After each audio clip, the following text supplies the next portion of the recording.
Hey guys, it's Matthew here once again, and another new league has been announced, a big expansion type thing with lots of cool shit is happening. I did initially have a bunch of reactions and all of that stuff on my Twitch, but the VOD had to be deleted because Ziggy's channel got spam botted by a bunch of pictures of cocks while I was watching it with the Chris Q&A in the chat bar. So I had to delete the VOD, and I'm going to go over all that stuff right now with you guys. Kind of still first impressions and initial reactions, but also things that I feel after a more lasting impression has set in. But we'll start by checking out the trailer as always once again. And I think overall it looks really good. It looks really cool. A lot of new stuff, a lot of new, art, NPCs, mob types, skills, just cool things happening. And upon first look, I would have thought and sort of said, it looks kind of like a Betrayal version 2, right? That's what I think a lot of us would have said and thought when we first saw it.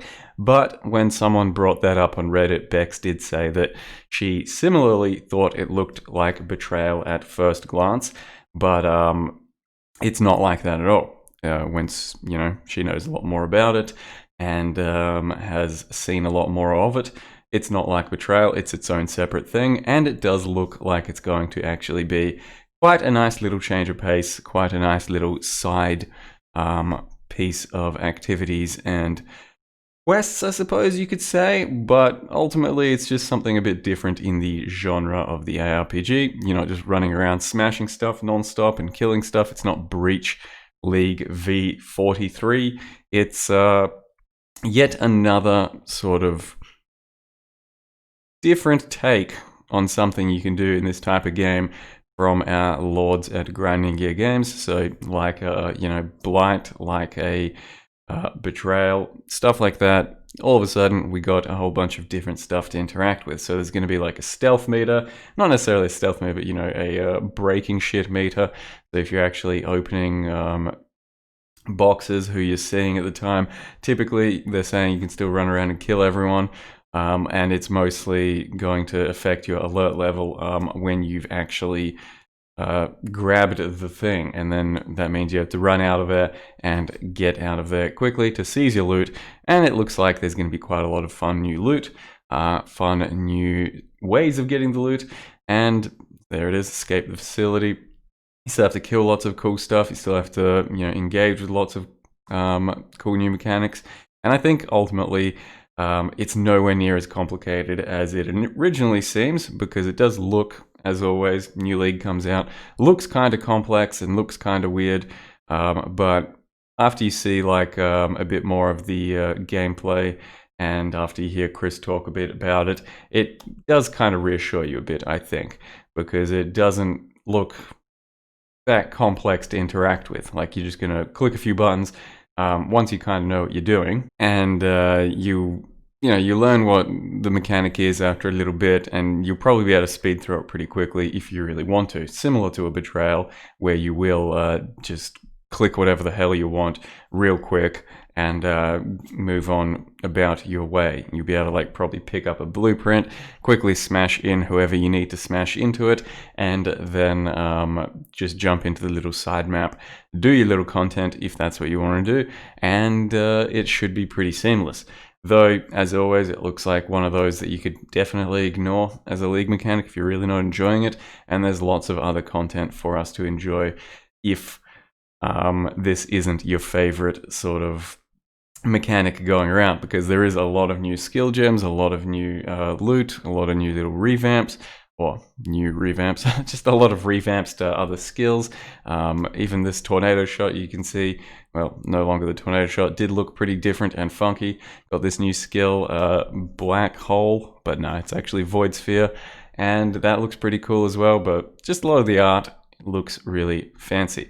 So I wasn't initially too sold on it. I was excited with all the stuff that was being shown, but after seeing a bit more about it, I think it should actually be definitely a winner and something to engage in outside of maps while leveling and stuff, which hopefully will be quite a lot of fun. Currently, our Harvest League is just standard while you're leveling, because after your first couple characters, you do not touch that league mechanic at all through the leveling process. That's definitely a little bit sad, and for someone that levels 20 characters a league, it does feel like I'm playing standard from level 1 to 70. Hopefully that's not the case here, and this is stuff you can justify doing while you're leveling, and it looks like it certainly will be. But yeah, like I said, there's new skills here. This new skill looks pretty damn cool, the steel thing. Overall, I think, yeah, it's a pretty positive outlook, and we should have no real reason to be scared of what we're seeing. It shouldn't necessarily detract from our Zoom gameplay, and it should be a fun piece of content to engage with outside of Zoom gameplay, or maybe it also even kind of looks like you might be able to incorporate it into your Zoom gameplay. Either way, it's not all about the Zoom gameplay necessarily. You can definitely enjoy other stuff too. So let's get into what the actual announcement looked like. You got yourself all of this stuff here. Path of Exile Heist, available in just a bit over 2 weeks. The Heist, you got new NPCs, got new... Like I said, if it's not up your alley, these big type of expansion things are usually less about the league mechanic and usually more about the entire package. And in this case, the package is... We're getting new skills, we're getting support gems, revamps of curses, steal skills, spells, and a few other revamps to loot through the heist, but still some loot revamp, new uniques, different types of uniques, or different versions of the same types of uniques, and chances are there'll be plenty to sink your teeth into. New little sort of NPC town, the Rogue Harbour. You can hire your specialists, and as you should have seen in the video previous to this, essentially you'll just be grabbing your specialists, smash them in there, and they just do their little thing while you help defend them. And they're an NPC that won't be attacked or won't be able to die, so that's not too much of a problem having to micromanage them. There's not too much of that. They do have a bit of gear you can equip them with, like this sort of stuff. So it's kind of like a mercenary, just, like Diablo 2 style mercenary. But still, it's pretty, simple. There's not too much to worry about here. Chuck on a cloak, chuck on a couple of tools or some shit, and they're good to go. So it shouldn't be too complex, I don't think. And it should be, I think, as far as I can tell, pretty obvious who you want to chuck into your thing, which specialist, and what the contract or the blueprints or whatever require. To execute your heist, blah, blah, blah, can't escape the heist.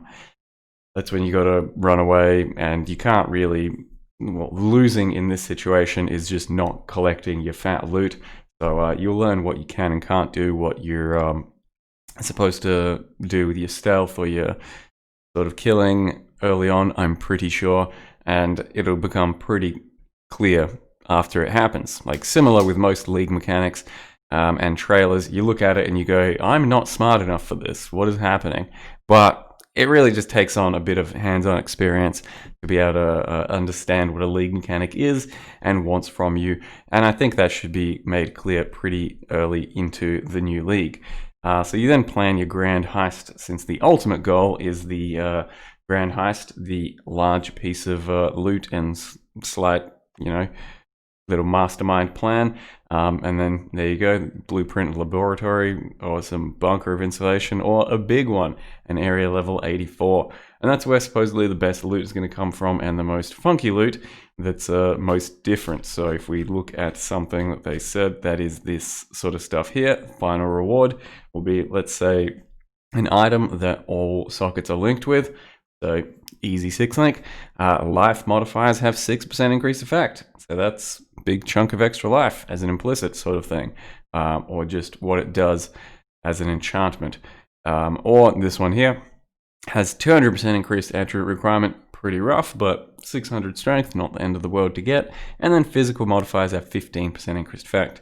I don't think that's huge by itself, but it might potentially, on the right stuff, create some of the newest, craziest items we've ever seen. So potentially some cool stuff to look out for there. But other than that, there's definitely other cool things that are less intricate to look into. So additional quality gems. So basically every single or alternate qualities, sorry.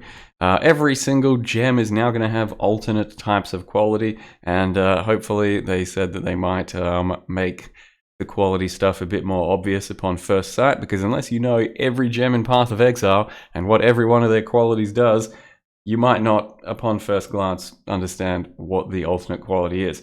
And that includes me. Like, for plenty of these, I've looked at them and I have to stare at them and I'm like, all right, what's different about it? All right, it withers on hit now.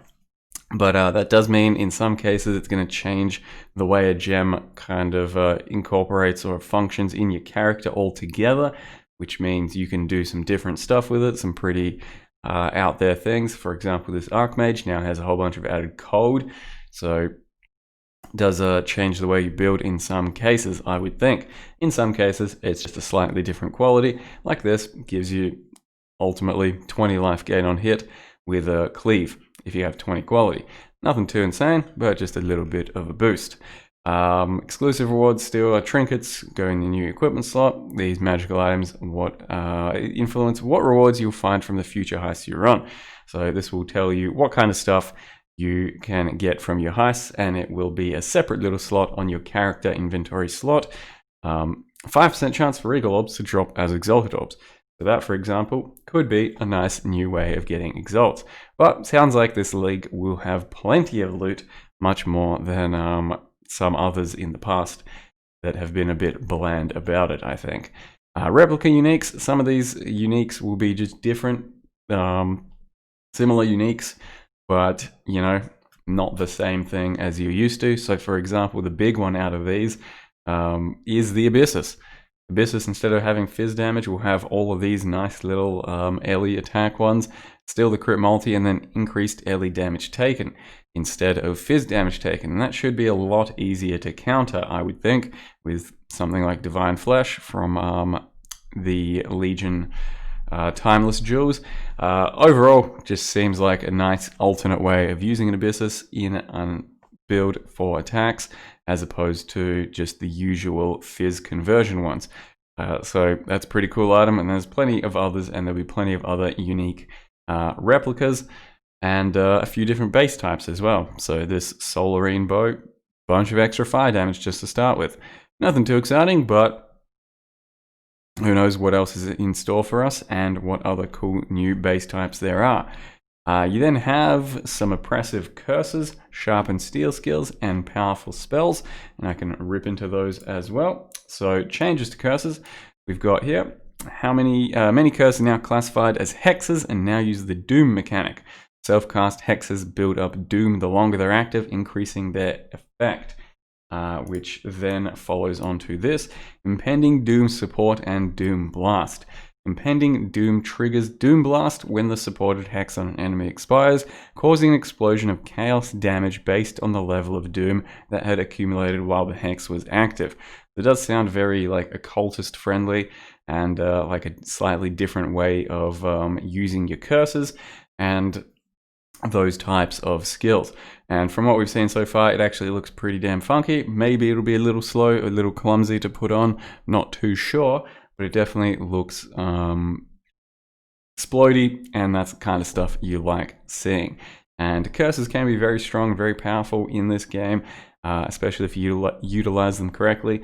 But it's something somewhat overlooked these days because you just slap on a curse on hit, ring, and then forget about it. This could change things up in that regard. And then they also reworked punishment so that it now... kind of in the way, aren't I? Sorry. Punishment. We've reworked the skills so that it now causes enemies to take increased damage while they are on low life and explode with overkill damage when they die, which kind of is going to be a similar thing to Herald of Ash, but potentially just slightly different in the way it overkills. So that's good news, because punishment currently is just trash, since you can't really utilize it for anything, I don't think. You then got the new Lancing Steel. They reworked the steel skills, so I won't entirely go over these, but Lancing Steel gets a bit of a rework so that it does slightly different things and interacts with the new stuff that they've done, sort of blades and stuff that go around you. Splitting steel is going to be a new skill, I think, that sounds pretty similar to a kinetic blast, but functions a bit differently. And from the little previews you've seen already, looks rather powerful, especially if you incorporate it with an explosion chest. And then Call of Steel is the stuff, the new one that's going to be interacting with the blades around you and stuff. Causes all impaled enemies in a large radius to release all of their spikes at once, dealing area damage as the shards burst out of them. Like I said, won't go over all of these. A lot of this type of stuff is the stuff you need to interact with in-game once it's out to get a full feel for it and understand if it's any good. There are a few new spells though. Blazing Salvo, this thing seems similar to a Magma Orb, but much more versatile. You can either throw it up close and it does more damage, further away and it does a bigger spread, which is actually a pretty neat mechanic. Choosing whether you want a single target or area. Void Sphere, similar to a black hole in Diablo 3. You unfortunately cannot get away from making that comparison. That is kind of just how it looks, but it will have a couple of charges. It will have a bit of a cooldown, like 6 to 8 seconds or so. So it's not supposed to be your one-stop clearing skill. It's just an additional thing to use, but one of the main cool things about it is that it pulls corpses into the void, so it might be a nice, neat way of dealing with porcupines on plenty of builds, not just builds that revolve around these sorts of slows, for example.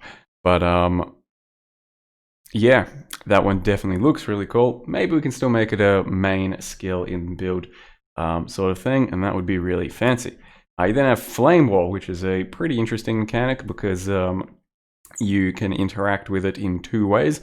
So Flame Wall, put it down and it does burning damage, but you can also shoot your projectiles or attacks through it, and then they gain the additional fire damage. And it's going to have to be something similar to like an Immolate level of gem to really justify using it in that regard. And if it is, then it might be cool to place your flame walls and then shoot through them. Enemies on the other side gain a big burst of extra fire damage. Pretty cool mechanics there as well. And then they've added a bunch more new uniques. Div cards, visual revamp to some skills, and in some cases, just a bit of a visual revamp for a skill can really breathe new life into that skill and make it much more testable and enjoyable. And then Path of Exile Macos, okay. And then you can check out the new supporter packs as well. People aren't too happy with these from what I've seen so far. I did not personally think they looked worth complaining about to begin with at all. This little character effect is pretty nice. This entire set is pretty good. On some characters, it's not sitting particularly well, I don't think. Just the chest, and I think people don't like the hood too much in some cases as well, but chuck on a celestial hood, or plenty of other helms go really nicely with this one. Overall, I think this is a really cool looking set on plenty of characters, and a bit more of a cloth type armor that I do think we need more of in the game. You know, a bit more spellcastery as opposed to just raw, thick, beefy armors. And I think that's a pretty good one. I think that's the one I like more than the other one, at the very least. Not a big fan of this character effect thing. It kind of obscures your other shit at times and doesn't look all too out there. But the Imperial Eagle supporter, it might look kind of similar to another like armor pack or two in game, but overall it does still have its own thing. The helm is a really cool helm on plenty of characters when I tried it in game. It's a sort of, I wouldn't call it strictly unique, but it does have unique aspects to it, and it is a really nice helm that you can chuck on plenty of different other sets. Definitely complements other sets well. And the body armor, it's kind of hit or miss. On some characters it's really nice, on some it's kind of blech. But as a full set, it's not too bad at all. It's definitely not worth mega complaining about, at least not in my opinion. And then of course you still always get your points, which for me is good stuff because I usually need more points than just the default, and I have to buy points with no other supporter shit incentive. So it's still fine value. You know, you get your armor and a bit of a character effect, which is supposed to be a new thing as it scales with like corpses nearby, I think. Either way, I think I like this one more. And of course, as always, you don't have to buy them. Supporter packs. Yep. So that's that, I think, from me for Heist. Honestly, I think it's going to be really fun to get into, rip into, to try out the Heist mechanic and the League. But as always, there's so much new shit with these types of expansions that to me, the League mechanic is usually a small part of it, and it's about trying everything else. And I think I'm pretty excited. I say. Yes. I believe that's my opinion. So yeah, I hope you guys are looking forward to it and like what you see. Betrayal ended up being a really cool league. Blight ended up being a really cool league, and they were both kind of different things than what we're used to. And I think this one could well be a winner as well. At the very least, there looks like a lot of art, a lot of work has gone into this, and it should be kind of a new visual masterpiece for us to look at in this game. Just another little preview of things to come in Path of Exile 2, potentially, for our character revamps and our little model revamps, and just a fresh new look on our game. So thank you very much for watching. Hope you guys enjoyed this video. Hope you're a little bit hyped, and see you next time.